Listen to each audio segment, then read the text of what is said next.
Salut, on vous retrouve aujourd'hui pour une nouvelle vidéo sur ma chaîne et cette fois avec une invitée. Donc je vous présente Nesrine du blog Roman entre amis. On espère la retrouver bientôt pour sa propre chaîne.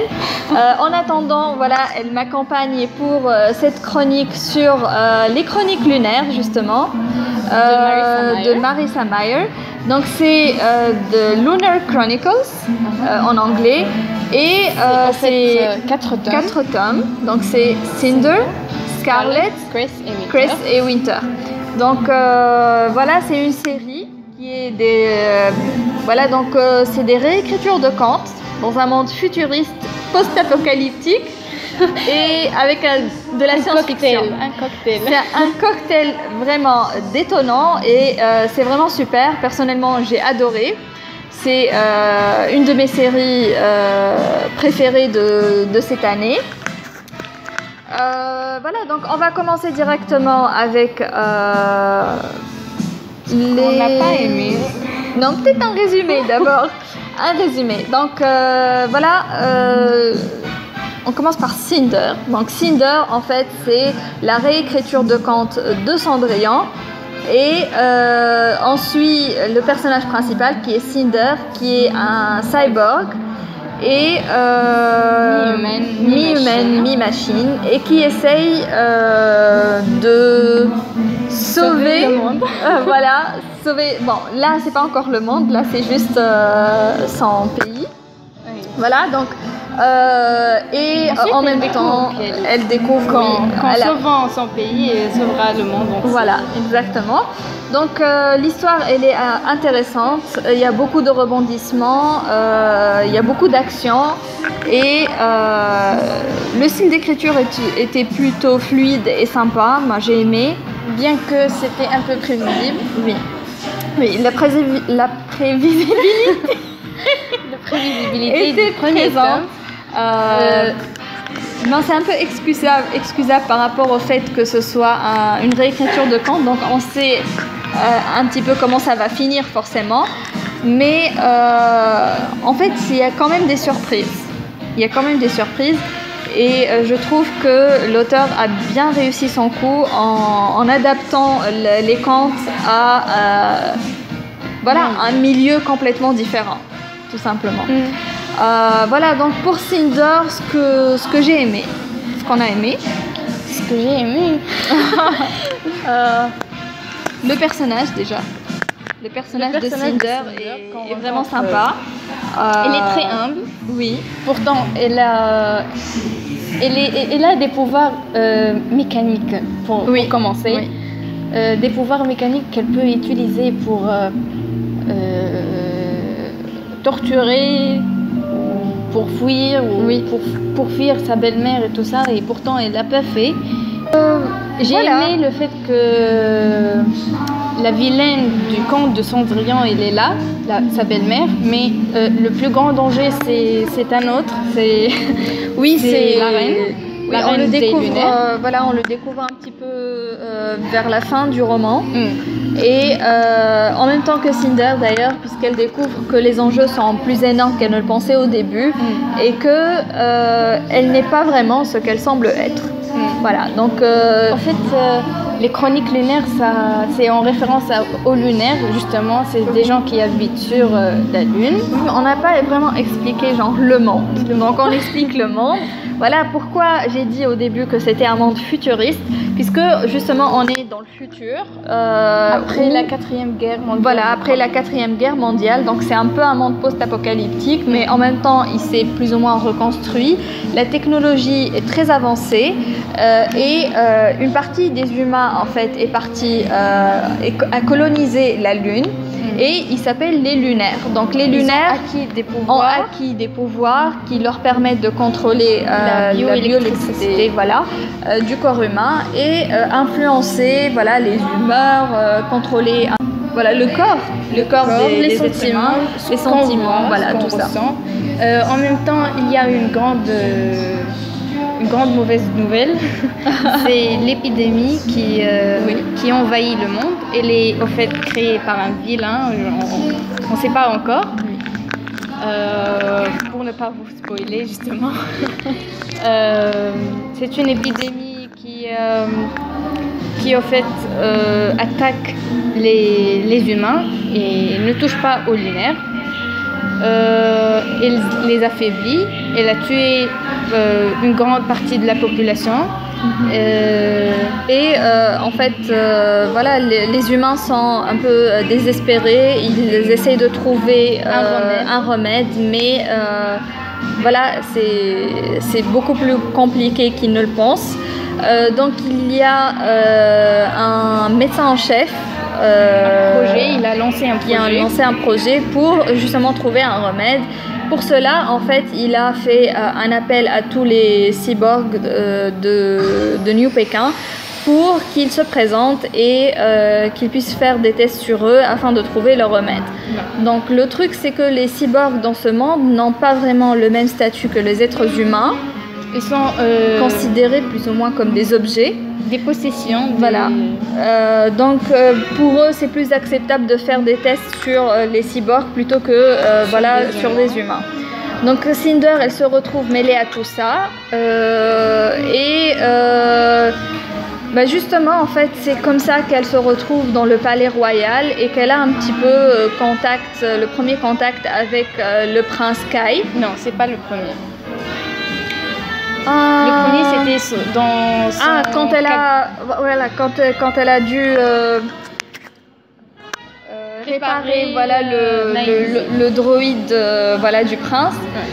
Ensuite, ils se retrouvent une deuxième fois au palais. Et c'est comme ça que ça évolue entre eux. Et qu'une romance commence à s'installer. Bref, donc c'est un petit peu les prémices du premier tome. Donc ensuite à la fin il y a bien sûr la scène avec le bal, la chaussure qui se perd, mais là c'est pas vraiment une chaussure parce qu'elle est une cyborg, donc donc au lieu de perdre une chaussure, elle a 100 pieds. Ce qui est plutôt marrant, moi j'ai bien aimé cette petite tournure.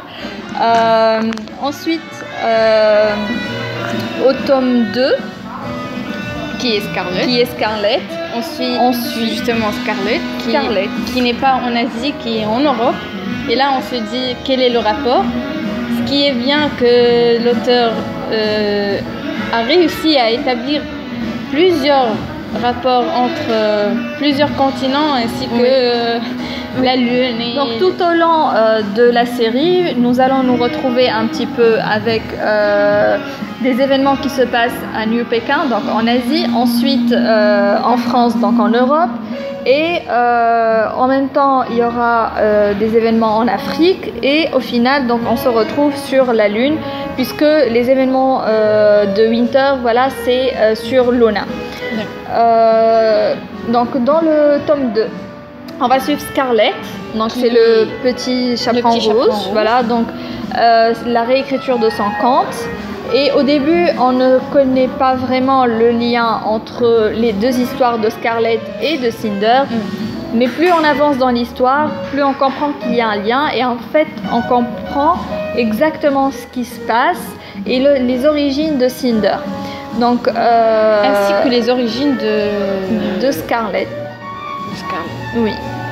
Donc elle rencontre au début du roman, Scarlett rencontre Wolf, qui est donc c'est pas très original. Donc Wolf, c'est le loup justement. Tu sais, dans la version française, il est appelé couramment le loup. Oui. Donc donc leur aventure commence quand ils partent à la recherche de la grand-mère de Scarlett qui a été enlevée. On découvre ensuite qu'elle a été enlevée par des lunaires.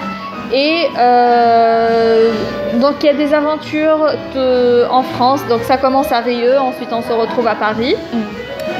Et on découvre plein de trucs sur les plans de Levana, un peu les secrets qui se cachent derrière l'arrivée de Cinder sur Terre.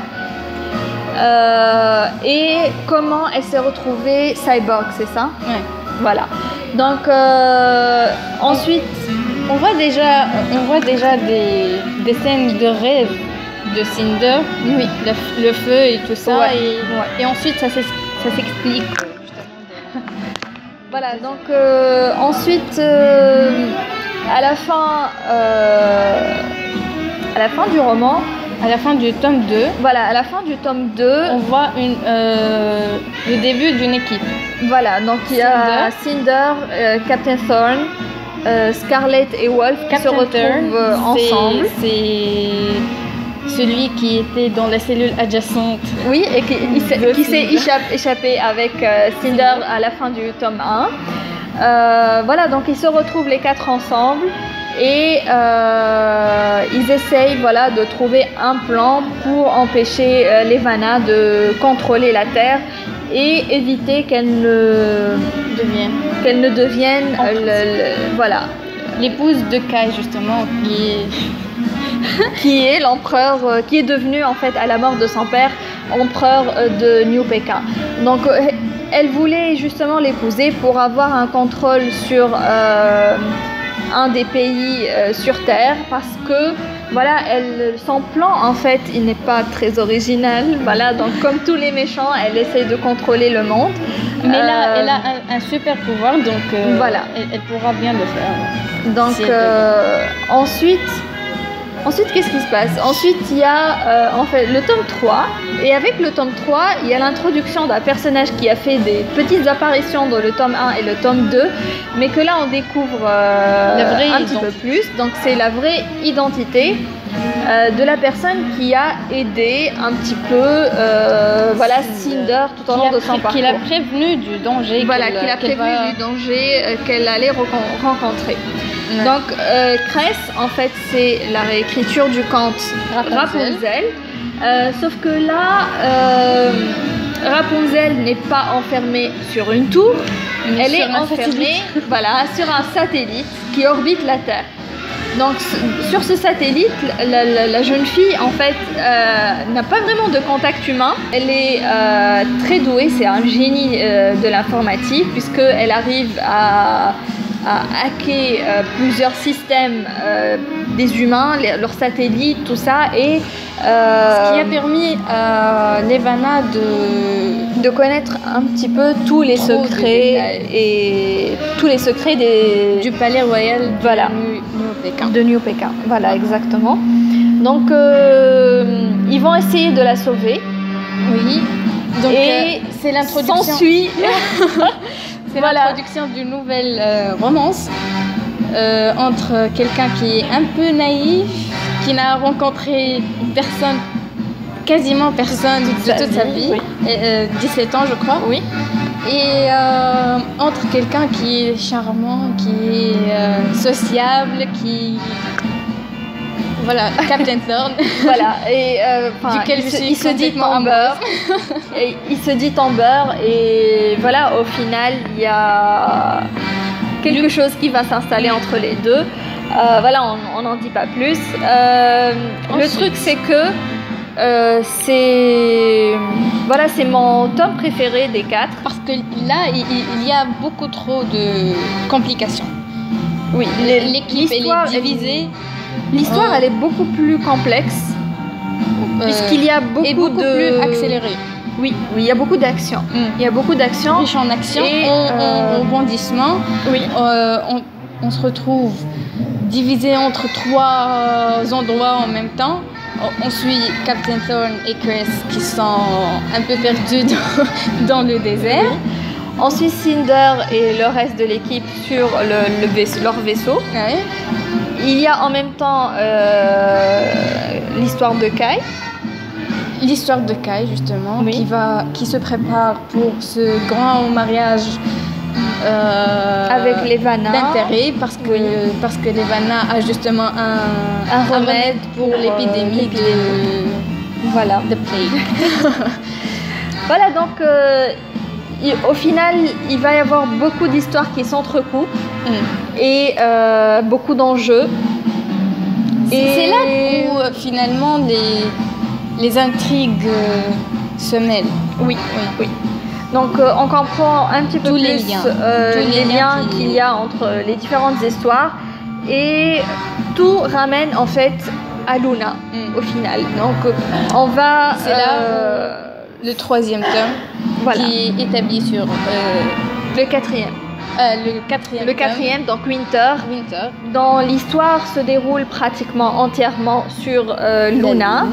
Et on arrive un petit peu au pic de l'histoire puisque c'est la dernière, dernière ligne droite et les plans se mettent en marche.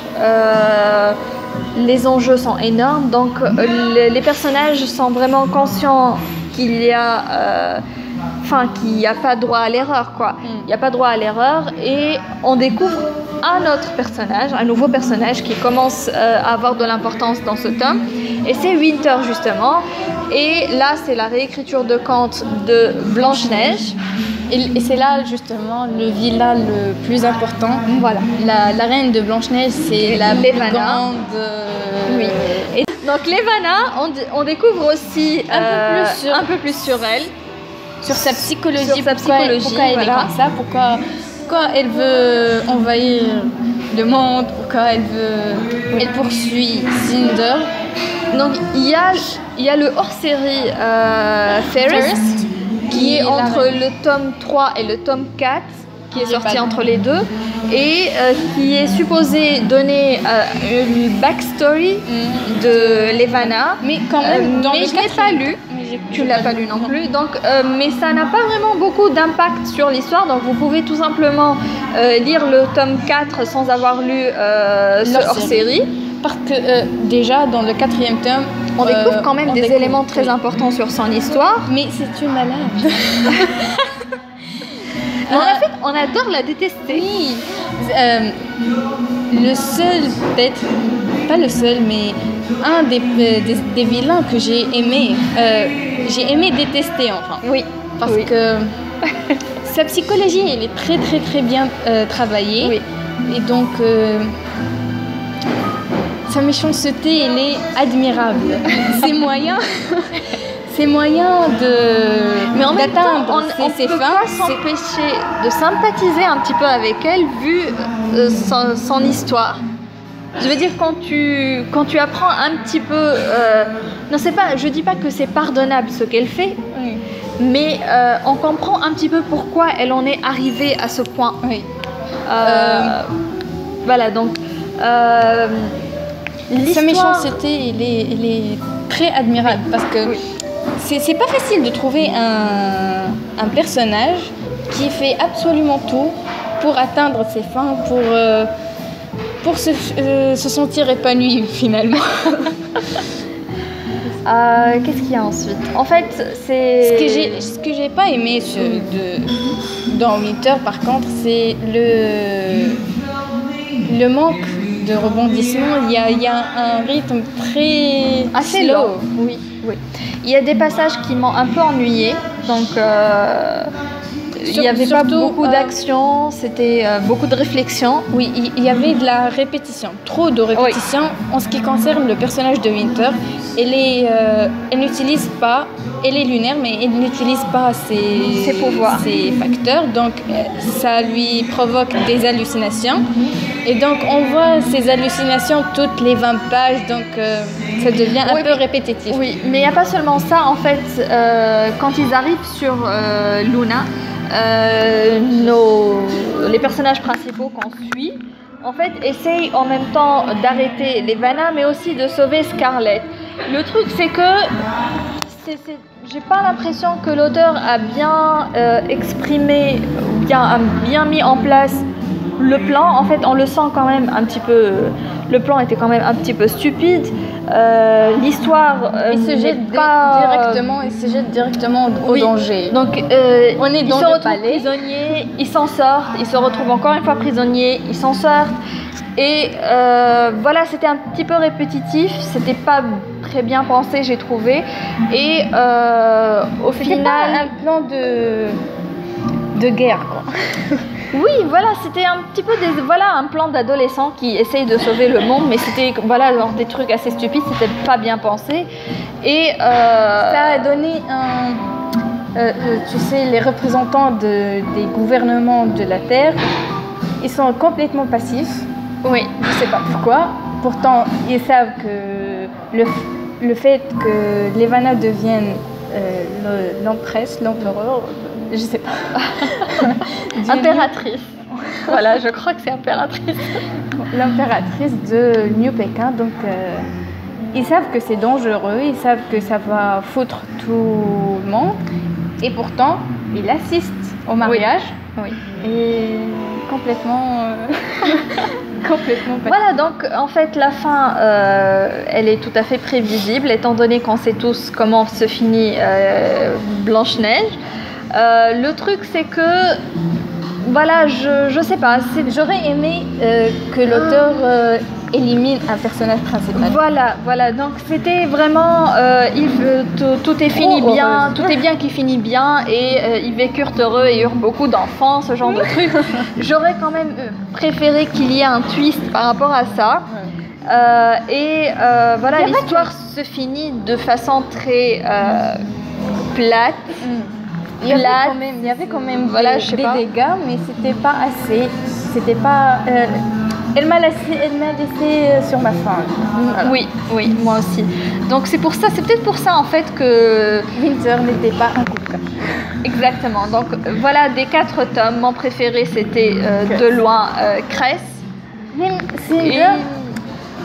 s'il était un peu prévisible, c'était une bonne mise en position d'univers. C'était un bon premier tome et il promettait une série énorme.